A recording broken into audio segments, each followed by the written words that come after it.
Block the mess right behind my head. Hello, everybody. Hello. Hi.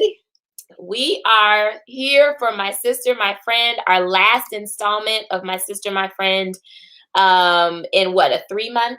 We did a quarter, and we tested it out. We tried it. We had a great time, and we plan on ending tonight with a bang. So we're gonna wait for a few people to get on, and we have such an exciting show for you tonight. I was super duper excited about tonight. I've been excited about the other times that we've been on, but I was really excited about tonight just because we have some phenomenal women with us. Absolutely. As we go in to celebrate Mother's Day. Hey, Makesha, how are you? Hi, Felicia. How are you? Hello, Mrs. Davenport. Nice of you to be here with us tonight. And so we have some amazing women that we're going to talk to tonight in honor of Mother's Day. We are calling them our exceptional mothers because they are.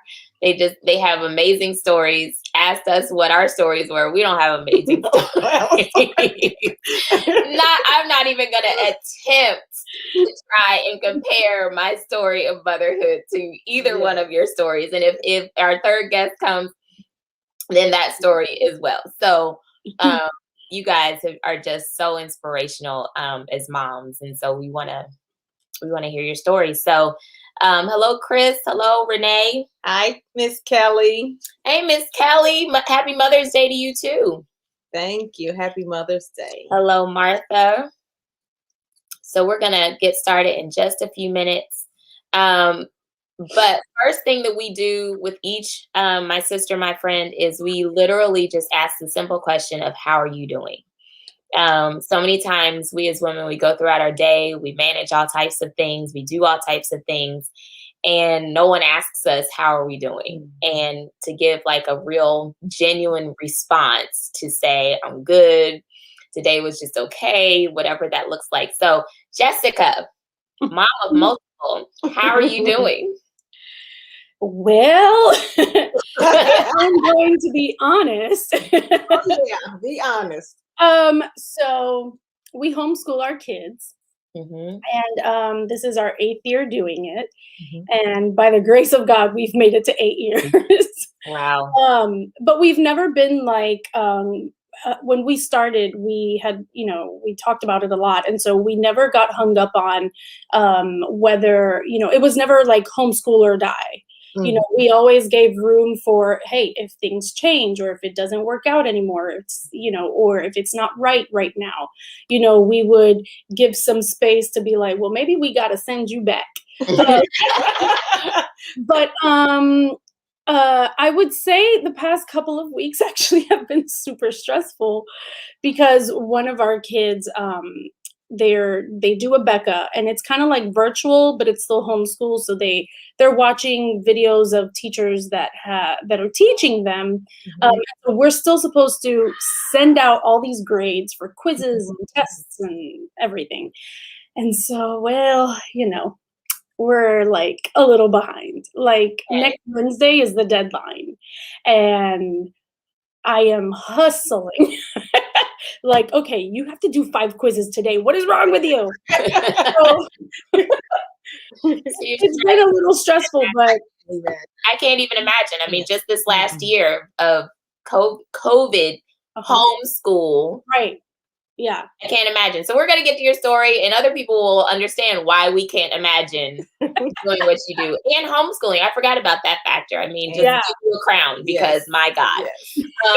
Yes. Tracy, how are you doing?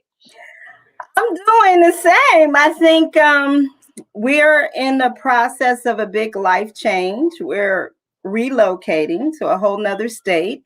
So I'm trying to finish up work, get Bethany to finish up school, and get our lives moved. So stressed, but I guess, God knew, and I'm going to be fine. I'm going to be fine through it all. You're going to be fine. Yes. We're with you. Mayana, how are you doing? It's been a week. It's been a week. I think the smile is hiding quite a bit, but it's been a week. But everything, like you say, it's we're gonna be fine. Everything is okay. It's gonna be all right, and just keep moving. All right. All right. Well, good. Ryan, how are you? I'm good. I've had Okay. I mean, one of the first sessions that we had, I was a little stressed, but when we had our very first, my sister, my friend, I had a stressful night. But no, I'm good.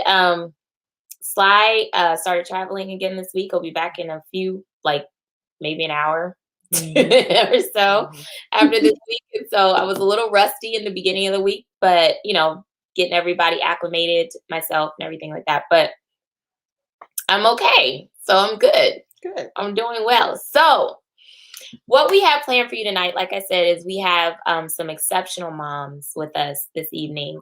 And we're hoping for one more, but we'll see, to join us.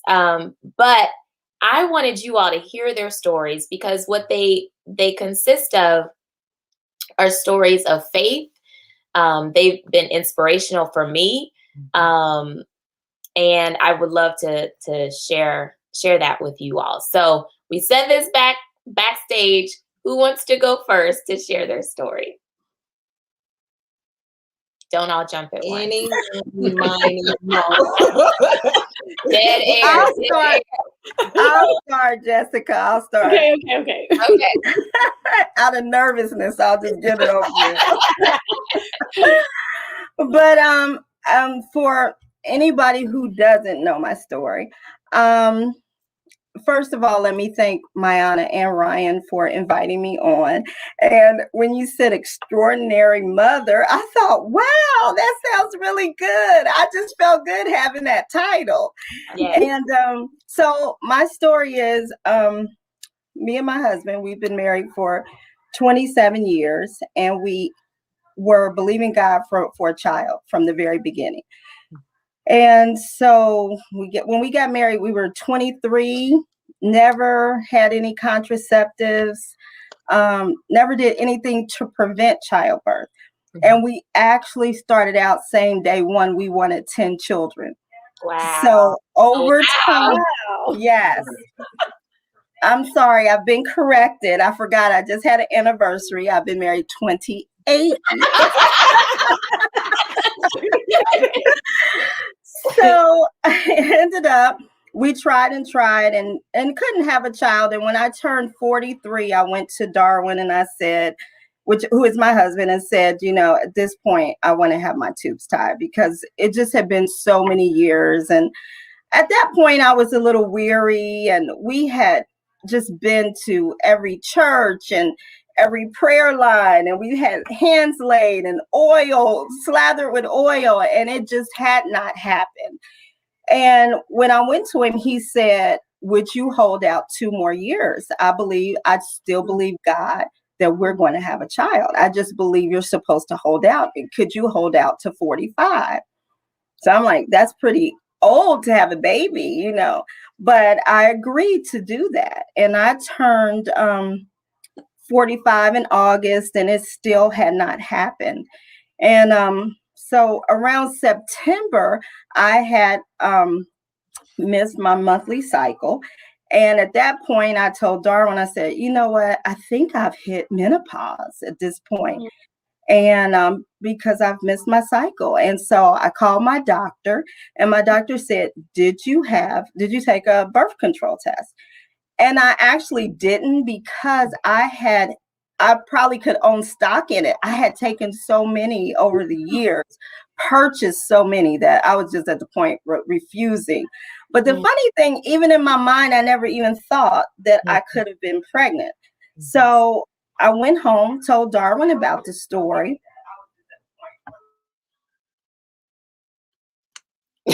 Sorry. Motherhood, wifehood. He's talking in with his phone and it's blaring. But anyway, took a pregnancy. She told me to take a pregnancy test, went home, told Darwin, and I still didn't get one on the way home. He said, did you buy one? I said, no. He went out and bought like 4 or 5 tests. Come back. I did the test, and he asked me what were the results. And the funny thing, I did the test. and went and cooked dinner. I didn't even know the results. I had kind of forgot I took it. Oh, At this point, this is how my mind was working. Mm-hmm. So when I went back in, it said it was positive, but I didn't believe it because I had left it on the counter so long. So I took another. I don't know what was going on with me. So I took another one, and I went by the directions, and it said that I was pregnant. And I said, Darwin, it says I'm pregnant. Well, we're still in disbelief. We called a friend. It's like we're on a game show, so we called a friend.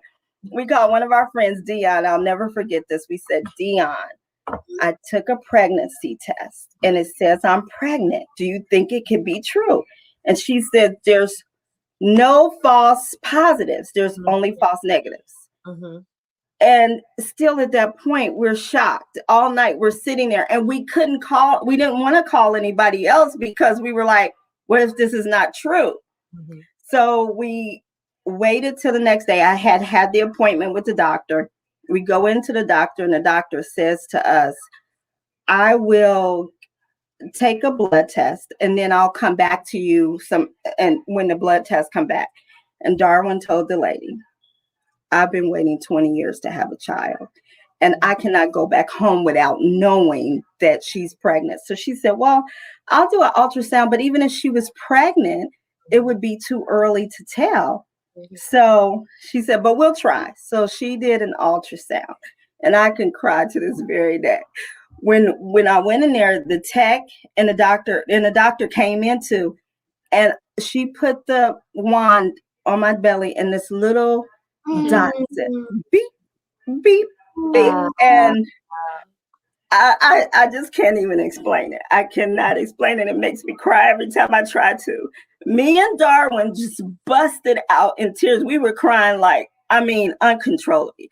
So much so that the tech and the nurse and the doctor started crying too. And it was just the most amazing moment in the world. I mean, to this day, every time I talk about it, I relive that moment. It was just so miraculous. And just in the very moment when I thought, I guess I won't say giving up, but I had resolved that maybe that wasn't for us. Mm-hmm. And the funny thing, Darwin was carrying me in my faith at that point because he never resolved. And when I had turned 45 August 5th, so I was at my point to say, okay, I'm going to have my tubes tied. Mm-hmm. But when I found out I was pregnant, it was September 6th. Wow. And then let me just tell you this, before this happened, maybe back in June or July, John Gray calls us up one evening and he says, Darwin, you and Tracy are about to have a baby. And we were like, okay, okay, son. And he says, no, you guys are going to have a baby. The baby is going to be born in May. I mean, he was so specific. Wow. The baby is going to be born in May. The baby is going to be a girl. And we said, okay, then we better be pregnant right now then. Right. And a few months later, here we go. We're pregnant. And it's just been the most joyous 7 years that I could have imagined. Your story is so inspiring in that it is one of such incredible faith. Mm-hmm.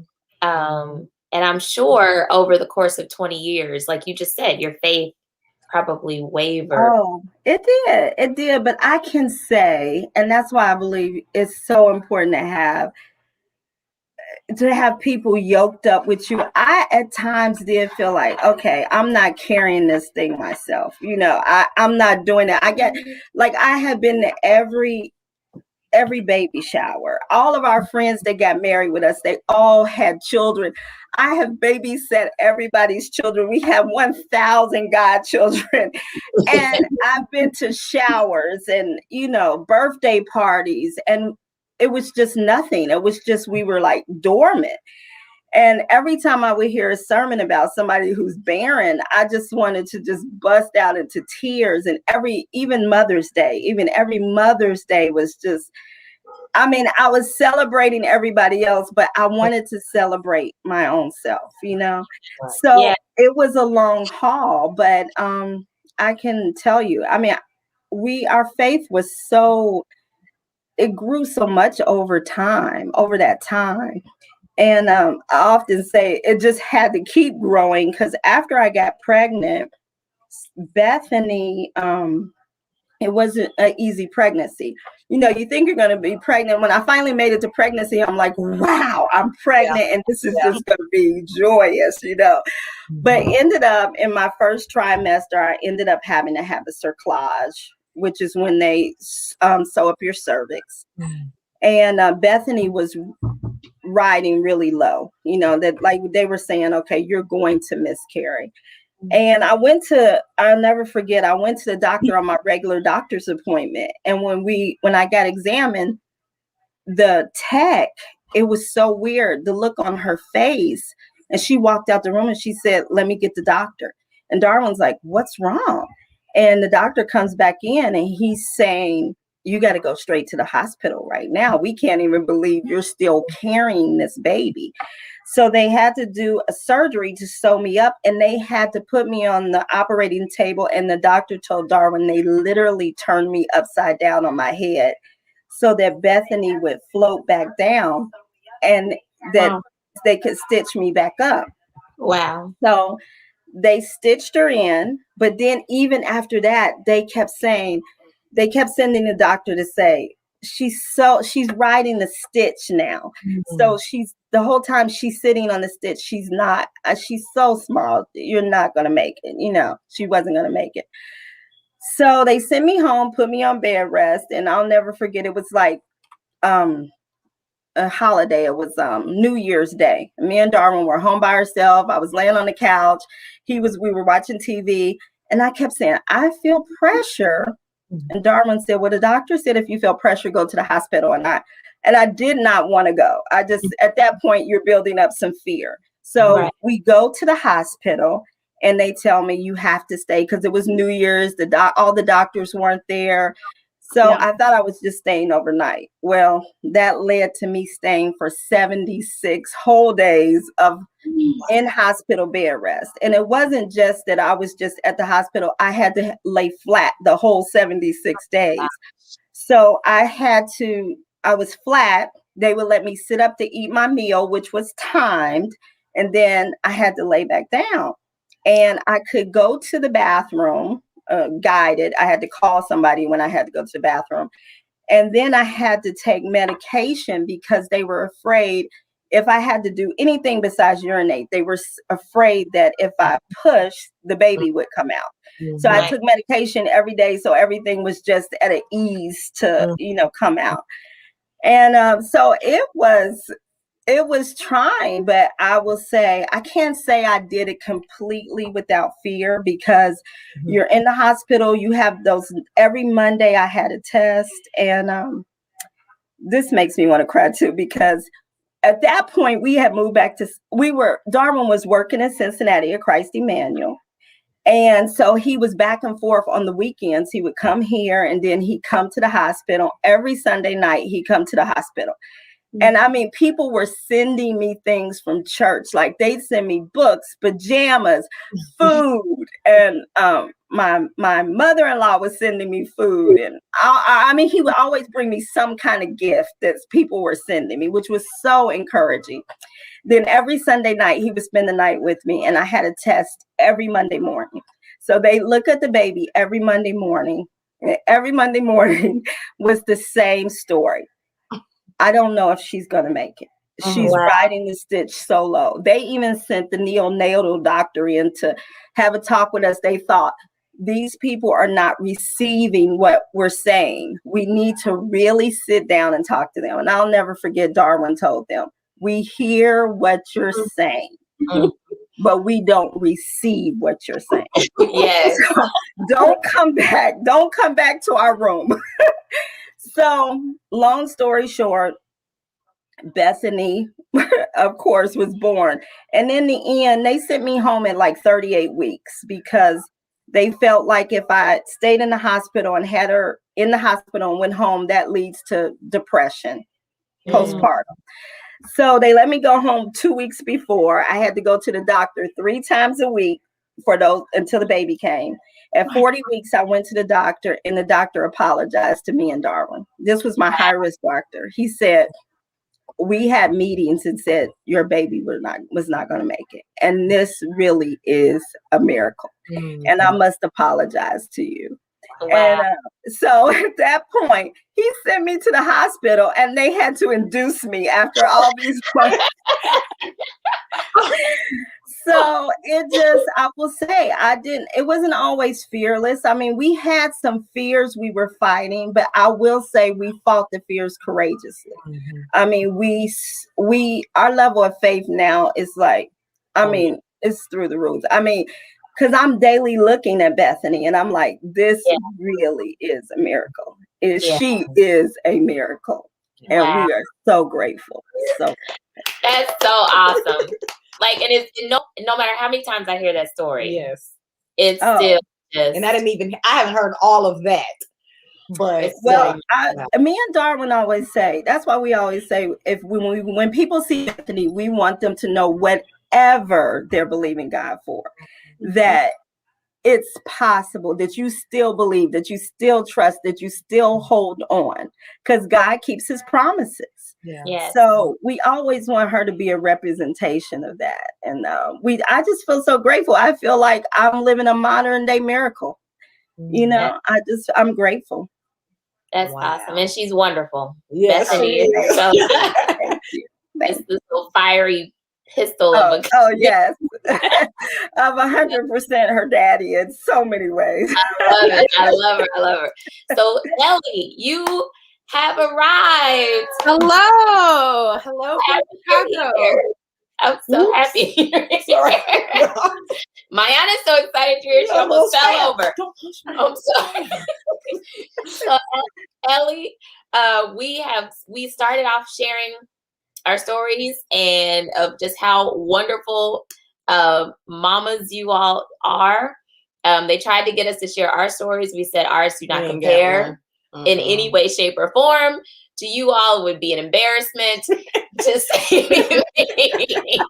And also, we'll let you catch your breath and catch up, and we'll go to Jessica, mom of multiple. Jessica, I mean, you absolutely fascinate me because I have two, and and I have one, and it's still like, oh my gosh. Yes, and I'm like, oh my gosh. But for those, Jessica will tell you this. But let me say this too, as a humble brag. Jessica's husband, Jason, is my brother Cameron's best friend. He is a brother to me. Jason, Cam, Iman, like all of us, we grew up together. William, all of us, just grew up together. John Gray, all of us. It was an amazing time. And so I love the fact that you're here, Jessica, to share your story of how you do what you do with 10 babies under 17, is that right? 17, yeah. 17 under, 10 babies. Yep. My God. Go for it. So I don't know that I have I don't know. For me, I have a lot of stories. But let's see. I will just say, first of all, thank you for having me, for even thinking about me. It's absolutely, it's super cool to be with you guys and be a part of this. But well, yes, we have 10 kids. No, we never planned on it. Jason and I definitely talked about having kids, even adopting at some point. That was early on when we were just, dating. But then God blessed us with one after another, after another, after another, and another, and another, and another. And so it's been one heck of a journey, for sure. It has been a lot every single time, I'd say probably at about the third one, I was like, "Oh my gosh, not again." And then the fourth one came around, and I was like, "Oh my god, what did we do?" It was just like over and over. It kept happening, and of course, people kept asking, "Well, do you know how this happens?" And we were like, "Yeah." Um, Honestly, I think if I just look at my husband, it just happens. Because it seriously takes no trying at all. But I didn't know that I was going to be blessed that way, to be honest. Growing up, I was an only child for 12 years, so I felt like I was the only child, and I didn't have any. I was like the only grandchild on one side of my family. For 12 years. So I was spoiled rotten, come Christmas and my birthday, which were only 2 days apart, I got basically everything I wanted.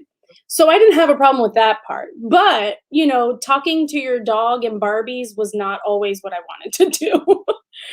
So I did desire to have a family that was pretty big. In my mind, at around 9 and 10 years old, I actually would say, man, one day I'm gonna have 6 kids, 6 kids. I don't know why I said six, but it was just one of those things I would say. And then I had the first one, and I was like, oh yeah, I'll have one more, and if it's a boy, we're done. And I remember finding out with the second one that it was a boy, and Jason and I were like, that's it, we don't want any more. And I was totally like very decided on that. And so I remember him asking me, but well, why not maybe one more or something? I'm like, because when you win family tickets, it's for a family of 4, not more. That was my thinking. So I said, we'll just need a dog and then we'll be good.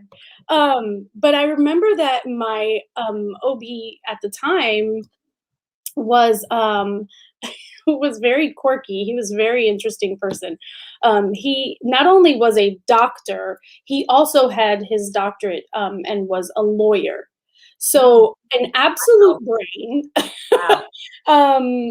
And so I remember him, Jason and I were very emphatic, like, look, we want you to, tie my tubes because we're done. We're happy, boy, girl, we're fine. And he insisted, and he was like, nope, I'm not going to do it. I'm not going to do it. You're too young. And I was like, no, but really, I know my limits. I know myself.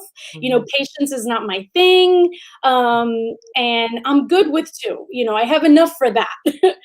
And so he was just like, there's so many women that come in here and I see them having lots of babies and they really shouldn't have one. And and we were like, whoa, okay. And he was like, and you guys seem like, you just should have more. And we were like, dude, no, we don't want any more. But it was to the point, we probably discussed this at every visit for like 4 months. Finally, we were like, okay, fine, whatever.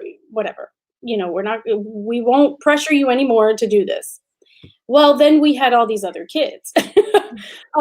We don't plan on adopting, I don't think, anytime soon, because I think our quiver is full to the and it's been a journey with every pregnancy. It's a different experience. Every child is very different. My third one was one heck of a challenge. Still till this day, he challenges me in every shape and form.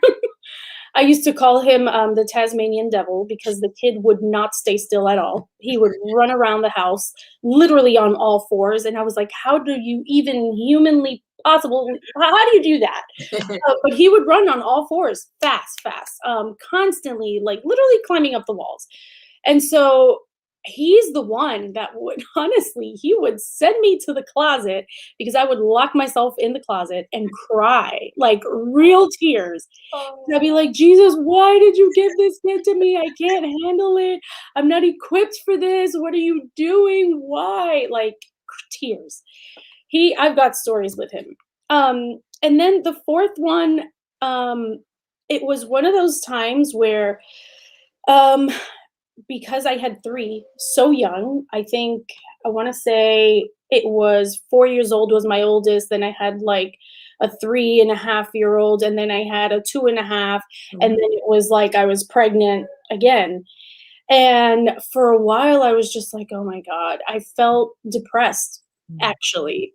And it was one of those things where I was just like, I don't know, I would talk to my husband, because for anybody listening, if you think you're going through some sort of emotional roller coaster right after giving birth, it totally can be postpartum depression, and it is totally fine to discuss it. And you should discuss it. Find somebody to discuss it with, along with prayer and reading the scripture. And even during pregnancy, I think some women can also feel, I felt overwhelmed. I was just like, oh my gosh. And we didn't have any family here. My mother-in-law, she had recently moved, but she still is full-time working woman, and then that was it. That's all we had. We had our best friends, but William at that time was single and, had music writing he was doing and all that. We didn't really have anybody, like grandmother, aunt, cousin, or something that could help. And so, I was a stay-at-home mom, and it was hard. It was very, very hard. And I remember just thinking, oh my God, I just can't do this. I can't do this. But with every child, I have noticed not only has God always provided financially, because I will kid you not, we can literally tell you exactly how God provided for us every single time. Jason always got a raise, either 2 months before or 2 months after. But even if it was 2 months after, we knew about 2 months before that he was scheduled for a raise to come. Wow. Always. It has never failed. God has never failed. And so I think actually the last two, we were just like, man, I don't see a raise, and God, what's up with that? And I think we took that attitude because, well, you've done it for every other kid. Why would you stop now? I didn't exactly ask for more, but you gave me another one. And so it was just like a real candid conversation that we had with God. But sure enough, it came from somewhere that we just had no clue it was going to happen that way. And so God has definitely been faithful. And with every kid, every pregnancy, it's been very different. And they have been moments, because when you're pregnant, it feels like forever sometimes. You hit 7-month mark and it's like, oh my God, when is this going to end? And it's just that long stretch. And so they have always been times where God teaches me something. I have learned patience for sure. I still do, learn patience.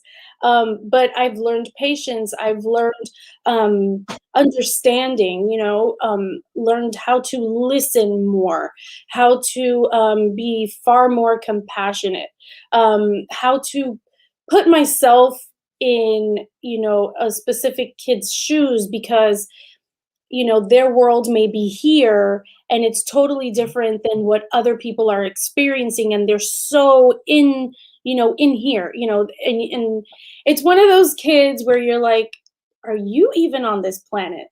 Because actually all you talk about is space. And your questions are really out there, and you think differently and you do things differently, and you're not the norm of what people are accustomed to, and you refuse to follow the straight line. You go against the grain and in zigzags. And so, even through homeschooling, God help us all who are doing that, you learn even more. Right there. Did y'all hear that? She has 10 kids and she homeschools. Continue. My God. With homeschooling, it's different, because now here I was, and let me just say this. I did not even think homeschooling still existed. I thought that was for Little House on the Prairie stuff. The person who brought it up to me was my husband, and I was like, I'm not doing that. I went to public school. I turned out all right. I was like, and they started there. But I remember it was after Sandy Hook that just like, oh my, no, the kids are coming home. Like, I can't take any more of the news of somebody getting shot or killed or the craziness, everybody goes to the same bathroom. And I was like, I can't do this no more. And at that point, I felt like God was really calling us to do this. So we did. But even with homeschooling, if you don't have a teaching degree, then you're figuring things out, just like when you're parenting, you don't get handed a book. You just got to figure it out. And so figuring out everybody's learning styles, how do they learn better, and catering to that. And so it's been a lot. It's been a lot. Like literally, 6 minutes is not enough. But I will say this, and I will and if you leave with anything that I say today, I want you to leave with this, and that is that your kids are your first mission field. I remember reading a book called Missional Motherhood, and if you've never heard, I would get it literally like this thick. I would say I don't know how long it took me to read because I got 10 kids and trying to find quiet time and just time to read. It takes me forever. But the point is to finish it, which I try to do. But the book is really good because it totally brought a perspective in my life that I was just like, wow, I did not even think of motherhood in this way. And so a lot of us as believers, we're always saying, oh, one day God will send me to Africa or China or India or this or that. I have a missionary's heart. Or even if you don't, you still want to like donate money to you are part of missionaries.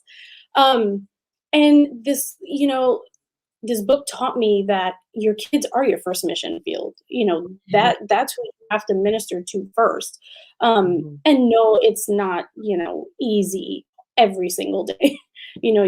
Especially depending what age you are, or depending on the age that they are, that brings its own challenges and lots to learn even then. And so, but I think that it's always important to remember, especially when you're like, oh my God, to just kind of quiet yourself on the inside and remind yourself, hey, they still are learning. They still don't know. Extend them grace and also extend yourself grace. Because a lot of times we feel like total failures, or maybe it's just me. We're not giving them enough, not enough attention, not enough, whatever it can be.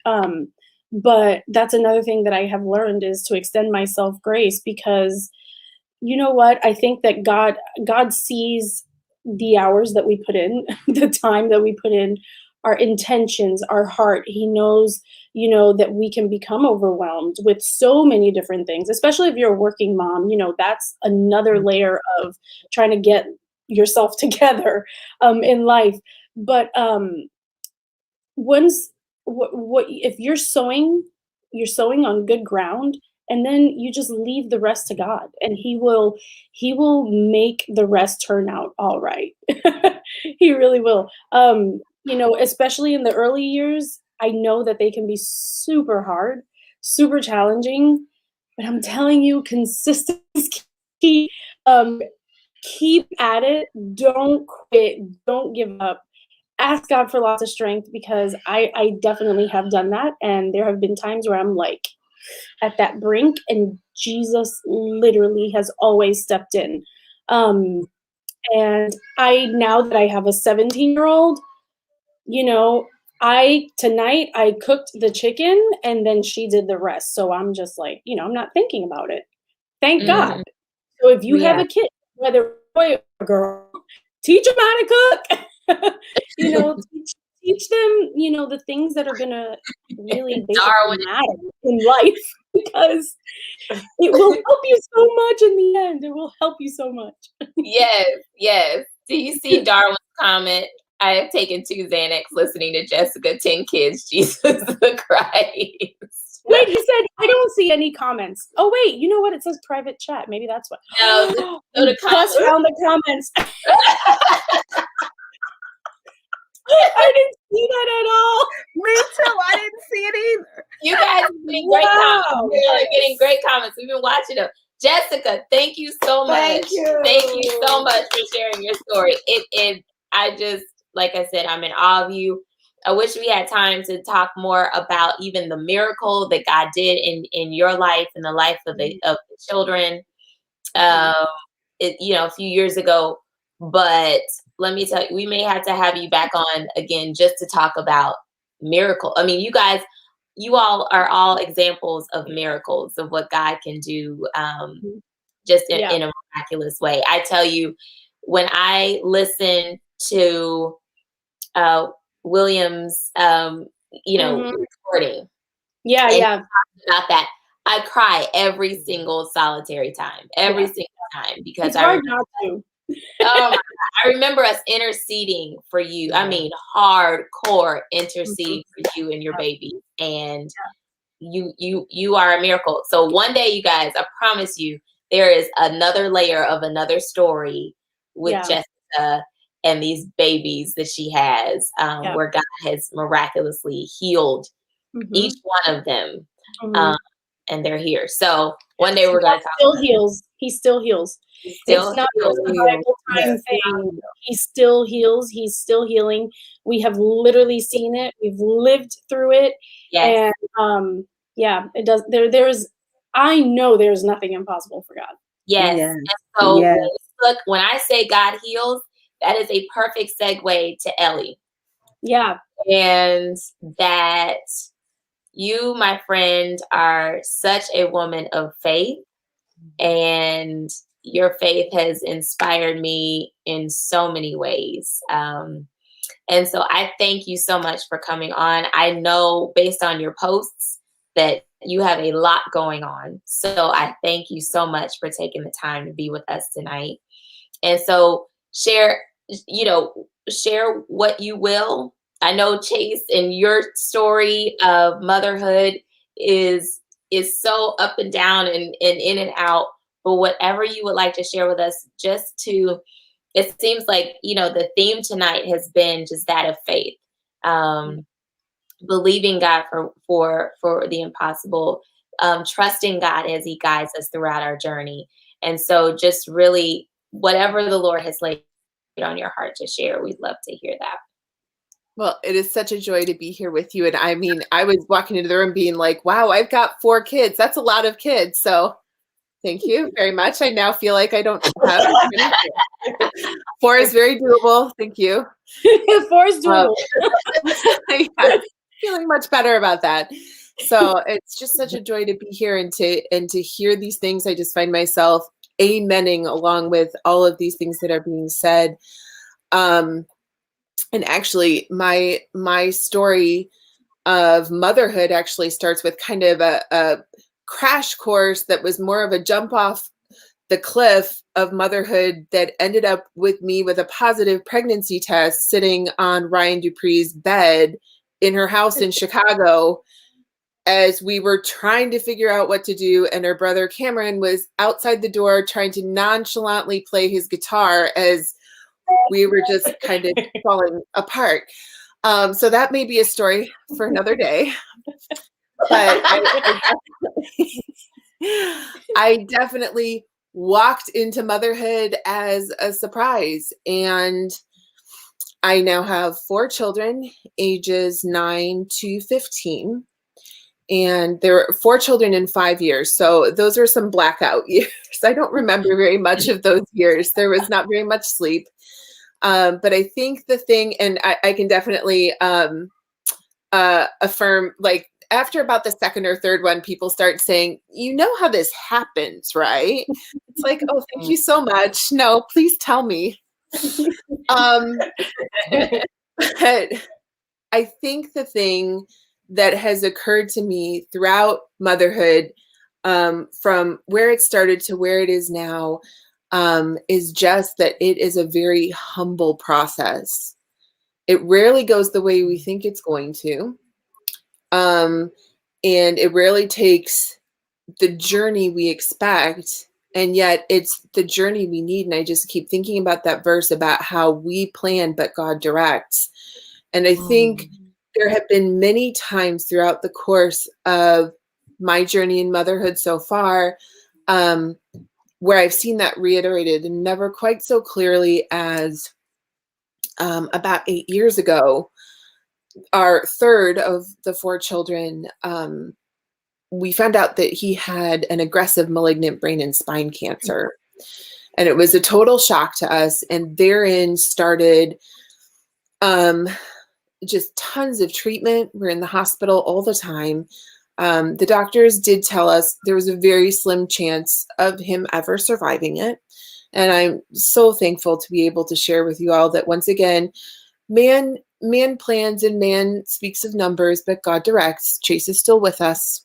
So we're just so very thankful for that. The Lord is good. And I think healing looks different for each scenario, because there have been times that I've wondered, why is Chase still sick? Chase has had complications. He's even had a second cancer. We're, in between 3 days in the hospital right now. Today was my day off and I messed up the time zone. So that's why I had a late entry. Thank you very much. But I was thinking, see, now I lost my train of thought. Sorry, guys. It is genuinely gone. Ryan, help me out. I'm so sorry. Can I claim mom brain since we're talking about being mothers? Of course. Thank Every you. day. Yeah. Claim whatever you want to claim. Thank you so much. Whatever you want to claim. Oh, I remember now. No, I mean, okay, go ahead. Yeah, I was just going to say, I've asked the Lord why we haven't experienced physical healing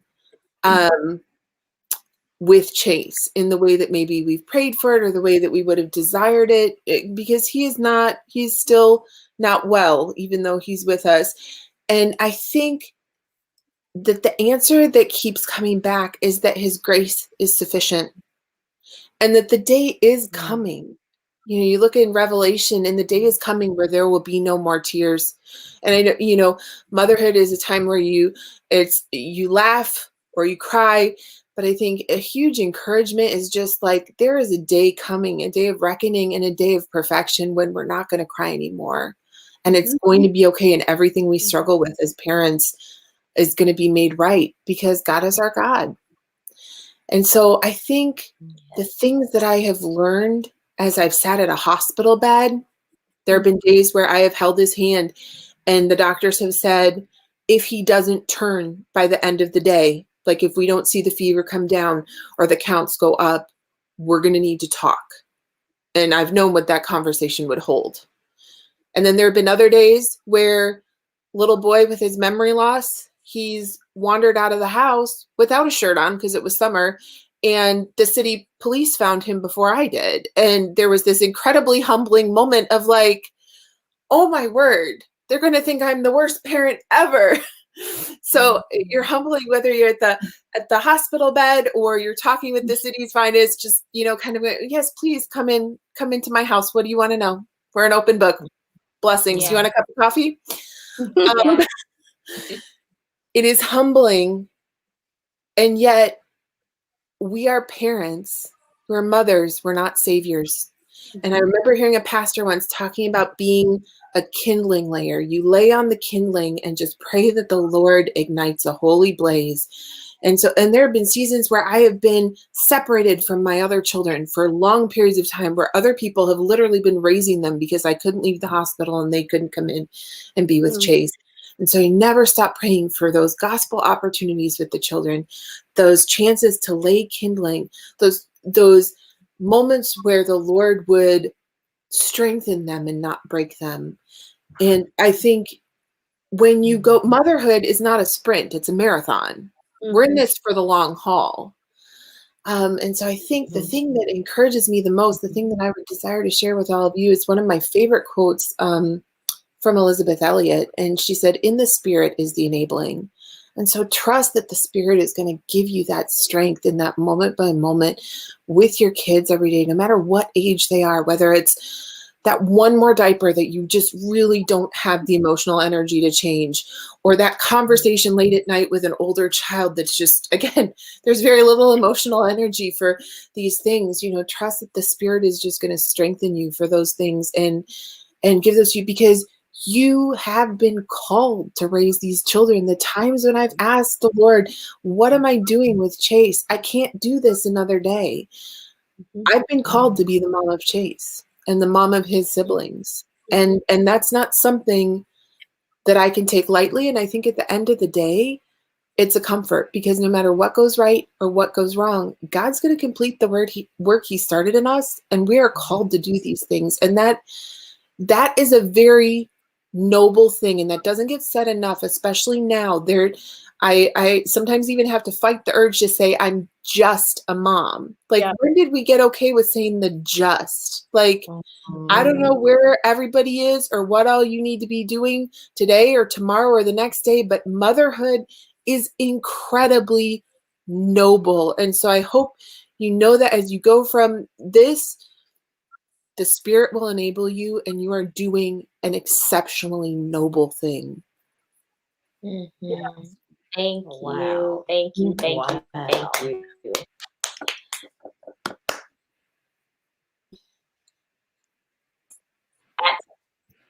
I don't know. We can't even follow up much with that. We had 7 questions, but they don't matter. They don't matter. We had those questions for you. It doesn't even matter. You guys have been phenomenal. What do you have to say?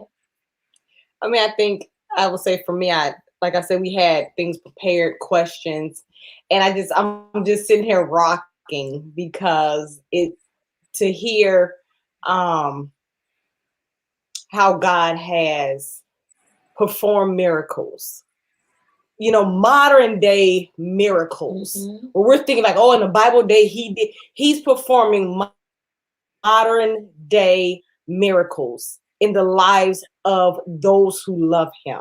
Modern day miracles. And in those miracles, he's continually building our faith. Yes. And so my story is not your story, but just hearing Tracy's story and Jessica's story and Ellie's story, it's igniting a fire in me to say, trust me.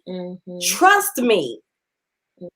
My story doesn't have to be your story. Your story doesn't have to be my story. But trust me, here are modern day miracles. Yes. Trust me, because I am God. Because I'm God, and I will direct your path. Yes. Yes. And it's something that, in terms of Chase, and we talk about healing, and Tracy has a prayer board that she puts prayer requests on. And so Tracy, I mean, just this whole connection that we have here. So Tracy, I asked that you put Ellie and her family and Chase on your board to see Chase walk in healing. And Jessica, you experienced healing and continuing to pray for Ellie and Chase, and we've continued to pray for him. And it's just a divine connection, I believe. And that's one of the, I absolutely love Mother's Day. And the reason I love Mother's Day is because it is an opportunity to celebrate a tribe of warriors, of women who, under so many various circumstances, in many cases, raise these amazing human beings that we have been called to, and called to love, and called to, I mean, you can't describe it. And it's one of those things I tell people all the time. I was in this meeting one time, this board meeting one time, and they said, we were going around a room and they were saying, what's your biggest accomplishment? And all these people were saying all these different things. Well, I've done this and I've done that and I did that. They were just pumping their chests with all the stuff that they've done. It got to me and I said, my children are my greatest accomplishment. No matter what I've done before, no matter what I do in anything, I said, my kids, my children are my biggest accomplishment. And the room kind of got quiet and they kind of looked like, Yeah, okay, you know, whatever. That's all you get. Exactly. That's all you got.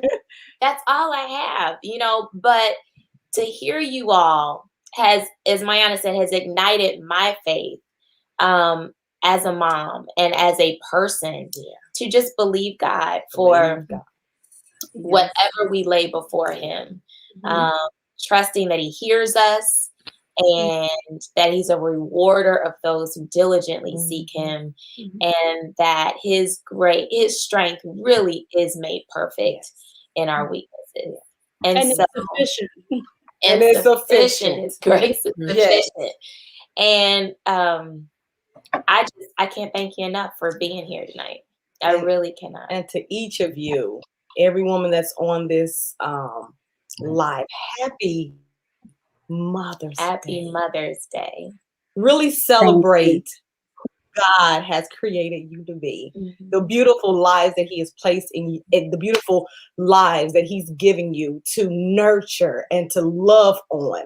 Celebrate that on Mother's Day. Happy Mother's Day. Happy Mother's Day. Happy Mother's Day, Tracy. Happy Mother's Day, Jessica. Happy Mother's Day, Allie. Happy Mother's Day to each and every one of you. And for those of you listening tonight, we thank you so much for being with us. And we will be back with more My Sister, My Friend in the fall. We're going to take some time to regroup and rethink some things. But thank you so much for joining us tonight. And Jessica, you had someone ask for mothers tips, any hacks that you would like to give, if you'd like to go back to the comments. But before she answers, let me say this. I have been with Jessica and 7, when she was at number 7, her and Jason and the 7 kids came, and she has them. It's like a well-oiled army. I mean, they are. She really needs to write a book on raising children.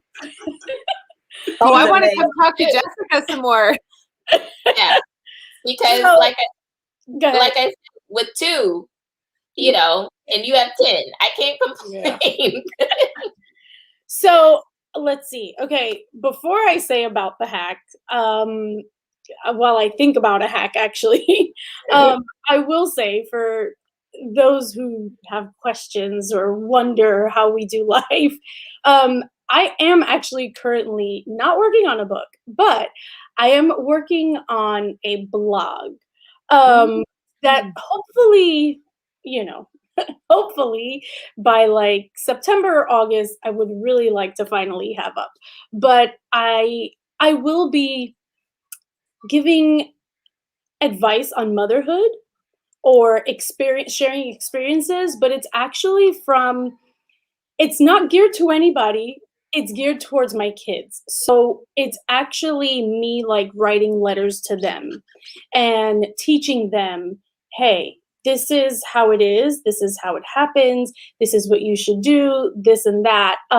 So it's definitely for everyone who's a mom or a mom to be, but know that it is a different approach in the fact that I'm actually writing to my kids.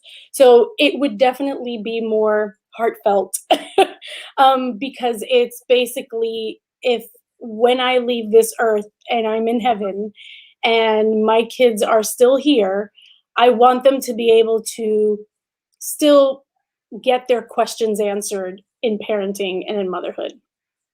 So I'll let Ryan know when that happens, and then I'll share all the wealth of knowledge. Yes, I'll share it with you guys.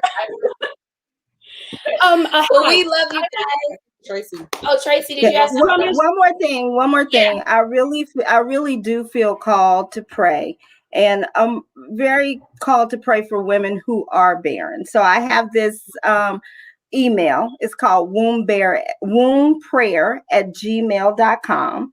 And you can email me and about your situation, and I do pray. I don't interact. I'm not much of an email or anything, but I just like to receive the prayers and pray. And one time we were in in Orlando, and went to a church, and Darwin and I prayed. And when we got home, 6 couples Mm. reported back that they were conceiving. And I just was so excited, and it just has fueled me to continue to stretch my faith with my sisters who are trying to have a baby. And whatever it is, whatever you're praying for, whatever you're believing God for, just keep pursuing it, keep praying, keep standing, keep being encouraged to stand. Yep. Amen. Yes. Yeah. And what's the email again, Tracy? It's Tracy Hobbs, womb, WOMB, prayer @gmail.com. Okay. We're going to put that up now.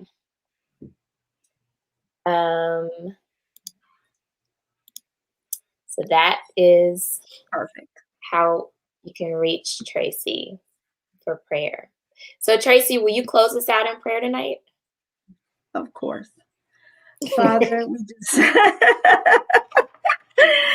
Father, we thank you tonight. We thank you for just being God and Lord of our lives.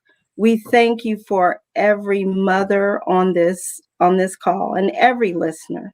And God, we thank you just for every hat that a mother wears, and just for your sustaining power in wearing those hats. We thank you for Jessica and her family of 10, God. We thank you for her story and how she strengthened us and how she's encouraged us as mothers. And God, we thank you for Ellie, and we thank you for her children, her family of 4, her children of 4. And we thank you for her story, God. And we just pray for her family, and we pray for her son, and we pray that your healing power just flow over him right now, God. And we thank you, God, that we've been just encouraged. We sharpened each other tonight, and we just been encouraged to go further in you, to trust you more, to pursue you more, to stand in you more, God. We thank you, God, just for your strength that is made perfect in us. And we thank you for your awesome keeping power, Father. Yes, And we just thank you as we celebrate this weekend, and we just remember all our sisters that are even trying to have children, God. And we pray that you strengthen them and encourage them this weekend, Father. And we just thank you that you are with us. You are with us. You are with us. You abide with us. And we can do nothing without you. And we're so grateful. We're so grateful for you. We thank you for tonight, and we just pray that everybody rest well, that they go in peace and in love, God, and that you just continue to be the strength of our hearts. In Jesus' name, amen. In my name. Amen. We thank you all for being with us, and we will see you all in the fall. Have a wonderful night. Thank you. Bye-bye. Bye-bye.